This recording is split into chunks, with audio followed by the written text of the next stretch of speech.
Assalamualaikum warahmatullahi wabarakatuh.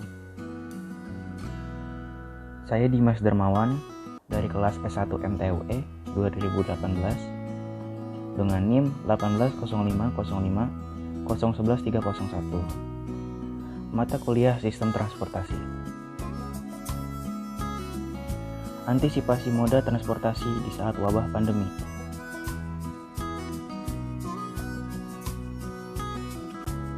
Penyebaran wabah coronavirus disease 2019 atau COVID-19, seluruh negara di dunia mengalami masa kesulitan, termasuk Indonesia.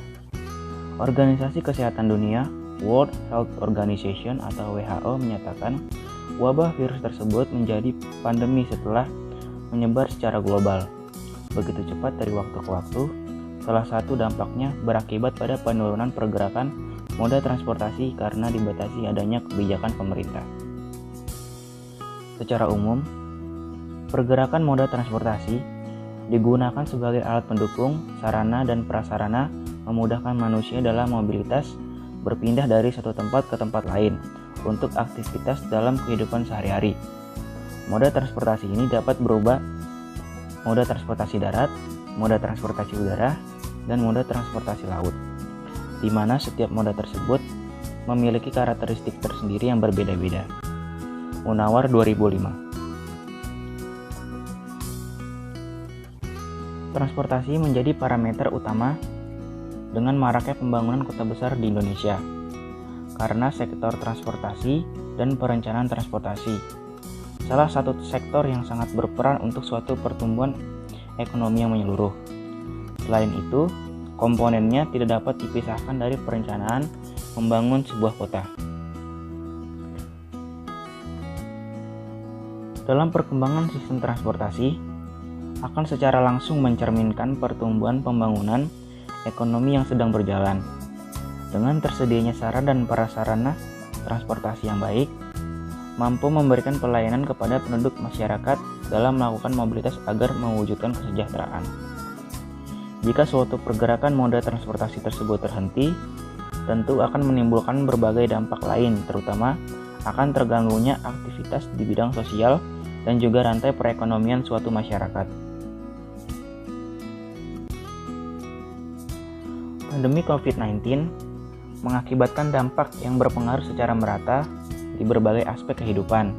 Salah satu dampak yang terasa pada penurunan pergerakan moda transportasi. Hal ini dikarenakan pemerintah membuat suatu keputusan dengan adanya sistem sosial baru yaitu social distancing maupun physical distancing, dan ditindaklanjuti dengan kebijakan pembatasan sosial berskala besar atau PSBB. Kebijakan tersebut dibuat agar membatasi sebuah roda kehidupan dalam penyebaran wabah COVID-19 yang begitu cepat. Masyarakat dihimbau untuk menghentikan semua aktivitas publik dan membatasi keluar rumah seperti sekolah, kuliah, kerja sekaligus ibadah semua dilakukan dari rumah, serta membatasi akses pergerakan moda transportasi masyarakat keluar kota dan sebaliknya. Penurunan pergerakan moda transportasi ini sebagian besar berakibat juga terhadap omset, di mana akan berdampak pula ke dalam rantai perekonomian. Wakil Ketua Umum Kadin Bidang Perhubungan menyebutkan adanya penurunan omset secara signifikan pada angkutan barang 25% sampai 50%. Sedangkan penurunan pada angkutan penumpang seluruh moda telah mencapai 75% sampai 100%. Bahkan bagi angkutan pariwisata telah mencapai 100%. Dalam penurunan ini terjadi di berbagai daerah, salah satunya terdapat di wilayah Jabodetabek. Di wilayah Jabodetabek, angkutan umum menurun tidak seperti biasanya selama wabah COVID-19 tersebut. Bahkan, pergerakan moda transportasi sudah mengalami penurunan sebelum diberlakukannya kebijakan pembatasan sosial berskala besar atau PSBB di DKI Jakarta. Oleh karena itu, transportasi masih dibutuhkan dan tidak dihentikan agar suatu perekonomian tetap berjalan. Menurut Surat Dirjen Perhubungan Darat, Udara, dan Laut, Kementerian Perhubungan Kemenhub, fokus dalam melakukan pengendalian transportasi dengan tetap menerapkan protokol kesehatan yang ketat. Kebijakan yang diambil pemerintah saat ini adalah kebijakan yang minimum risiko. Pemerintah mau rantai perekonomian tetap jalan, akan tetapi juga mencegah penyebaran COVID-19. Dalam keadaan seperti ini, pemerintah harus cepat tanggap menyelesaikan permasalahan yang dibilang berat. Bukan hanya pemerintah saja, namun masyarakat juga memiliki pengaruh besar dalam memutus rantai penyebaran COVID-19. Masyarakat memiliki kewajiban dan harus lebih sadar mematuhi kebijakan dari pemerintah dalam penanganan COVID-19. Untuk itu, pemerintah dan semua lapisan masyarakat harus bekerja sama melawan virus tersebut, guna mencegah dan mengurangi penyebaran virus agar permasalahan cepat dituntaskan. Dalam transportasi udara, banyak orang percaya bahwa Anda cenderung jatuh sakit di pesawat karena menghirup udara basi. Nyatanya, udara di pesawat mungkin lebih baik daripada di kantor rata-rata, dan hampir pasti lebih baik daripada kereta atau bus. Ada lebih banyak orang dalam jarak sekitar 30 cm yang dapat meningkatkan resiko penularan, tetapi udara pesawat berubah dalam kecepatan tinggi. Profesor Quing-Yan Chen di Universitas Purdue yang mempelajari kualitas udara di kendaraan yang berbeda memperkirakan bahwa udara di pesawat diganti sepenuhnya setiap 2-3 menit, jauh lebih cepat dibandingkan dengan 10-12 menit di gedung ber-AC. Itu karena ketika Anda berada di pesawat, udara yang Anda hirup sedang dibersihkan oleh sesuatu yang disebut saringan udara partikulat efisiensi tinggi atau HEPA.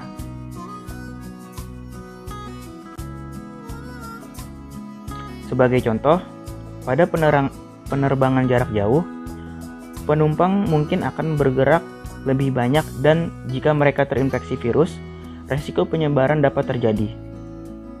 Pedoman WHO mengatakan posisi dengan risiko tertinggi adalah di 2 baris di depan, di belakang, atau di samping orang yang terinfeksi. Tetapi, selama wabah SARS 2003, pesawat yang membawa 1 orang terinfeksi, 45% dari mereka yang terkena penyakit itu tidak duduk dalam 2 baris dekat orang yang terinfeksi. Saran yang biasa berlaku adalah mencuci tangan, membersihkan permukaan benda jika memungkinkan, dan bersin dan batuk dalam tisu. Satu hal yang harus diperhatikan tentang perjalanan udara adalah bagaimana ia dapat mengangkut orang yang berpotensi menular dari satu bagian dunia ke bagian lainnya. Sistem ini dapat menangkap partikel yang lebih kecil daripada sistem pendingin udara biasa, termasuk beberapa virus. Saringan ini menghisap udara segar dari luar dan mencampurnya dengan udara yang sudah di dalam kabin, yang berarti bahwa pada suatu saat separuh udaranya segar dan sebagian lagi tidak. Banyak sistem pendingin udara biasa hanya mensirkulasi ulang udara yang sama untuk menghemat energi. Infeksi seperti yang disebabkan virus corona dapat ditularkan melalui menyentuh permukaan yang terkontaminasi dengan tetesan infeksi seseorang, apakah itu tangan orang terinfeksi atau pegangan pintu. Vicky Herzberg dari Emory University di Amerika Serikat mengambil sampel dari permukaan pada 10 penerbangan lintas benua pada tahun 2018 dan menemukan permukaan itu tampak seperti ruang tamu Anda. Dengan kata lain, tidak ada yang menonjol dalam sampel pesawat dibandingkan dengan tes yang telah mereka lakukan di bangunan dan jenis transportasi lainnya, katanya. Tetapi sulit untuk menggeneralisasi risiko pada semua moda transportasi karena ada berbagai faktor yang menambah atau mengurangi risiko.